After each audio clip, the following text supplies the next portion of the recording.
Hi, everyone. This is Michael Merriam, and I'm doing a short recording to support my book, Last Card to Annwn Station, which just came out on July 7th with Queen of Swords Press. And this recording should be on their website.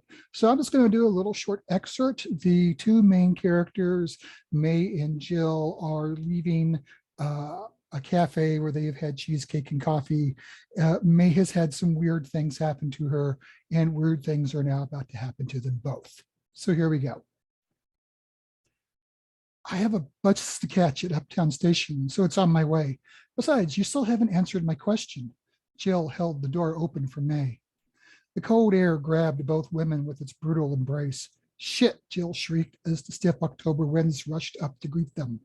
Dumb Brothers was closer to the bus station too, May said, laughing at her friend's discomfort. Hush, you, Jill said. Aren't you freezing? May took a drink from her coffee. In this? This is nothing. I was thinking about breaking out the grill. You're weird. So are we on for tomorrow night? May gave her answer a moment's thought. She had enjoyed herself tonight, and in truth, she needed some normalcy in her life. Okay, where do you want to go? I was thinking that barbecue place in Calhoun Square.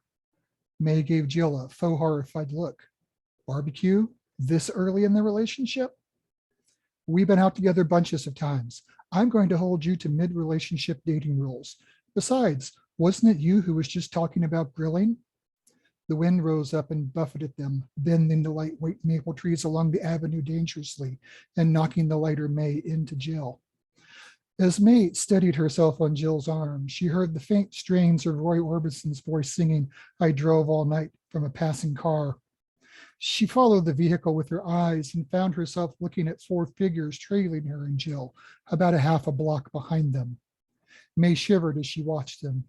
There was something wrong with the way they walked. Their gait seemed stiff and forced. As she watched, the wind blew back the hood of one of the men. He had ears, similar to those of a dog, on top of his head.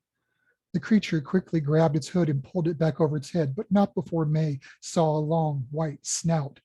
Jill, I see them. Let's make for the transit station. It'll still be full of people, even this late, and there might be a transit cop nearby. May knew a transit cop would not be able to handle what was following them, but she did not have a better plan. Okay, she said softly. The two women picked up their pace. May resist the urge to look behind her, partially because she knew if she did, she might panic and break into a run, and something told her running would be disastrous. She noticed Jill reach inside her coat and withdraw a metal rod. She recognized it as a telescoping baton. She sincerely hoped they did not have to try to fight their way out of a confrontation, the more so because she had not replaced her pepper spray. Cross, Jill said as they reached the corner of 28th Street, grabbing May's hand. The two women dived into the crosswalk. May cast a quick glance over her shoulder. The pursuers were picking up their pace, closing rapidly despite their awkward gaits. They raced along the sidewalk, unmindful of other pedestrians' indignant protests as the four crashed through in pursuit of May and Jill. They're gaining, May cried. The station's right there. We can jump a 21 bus. It drops off near my place. They clambered onto the bus as the driver was closing the door. Trying to catch their breaths and ignoring the disgruntled looks they were receiving, they fished out their bus passes and paid. May watched out the window. The four figures skidded to a halt at the transit station and watched the bus pull away, red eyes glowing from under their hoods. Both women were silent for several minutes, content to let the bus rattle along as they waited for the adrenaline rush to subside and their heart rates to return to normal. Well, Jill finally said, her face flushed. That was interesting. May turned to Jill. They were after me. How exactly do you figure that?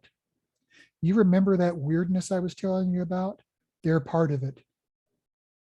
Jill raised an eyebrow as she reached for the pull cord to request the bus to stop. I think we're going to need to skip the dating part and go straight to the story. The two women climbed off the bus, looking around cautiously at their surroundings. They made a quick dash down Colfax Avenue to Jill's townhome.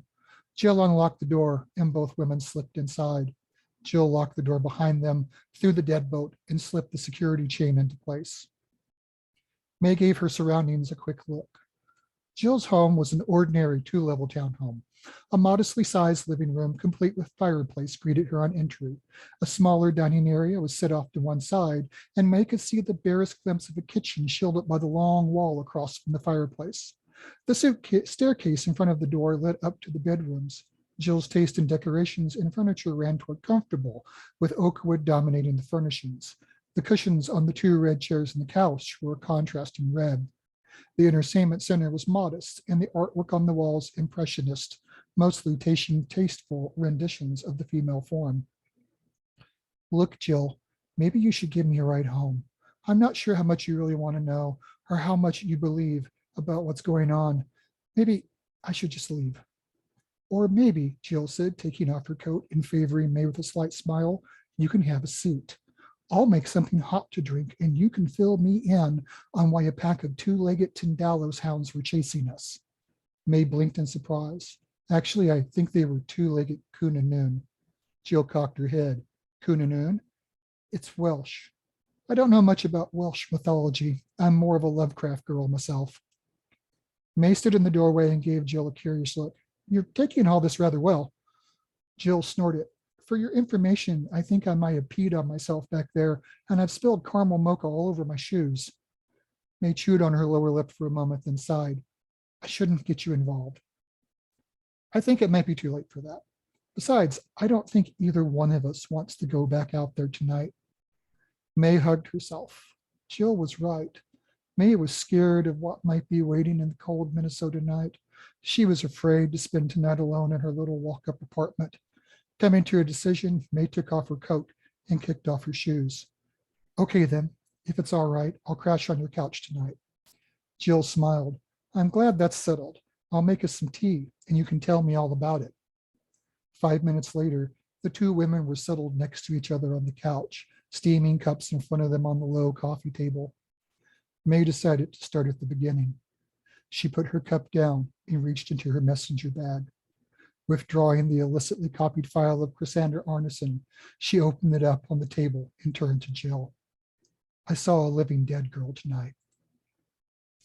So I hope you like this little snippet from Last Card to Annwn Station, available everywhere fine books are sold and directly from the Queen of Swords Press website.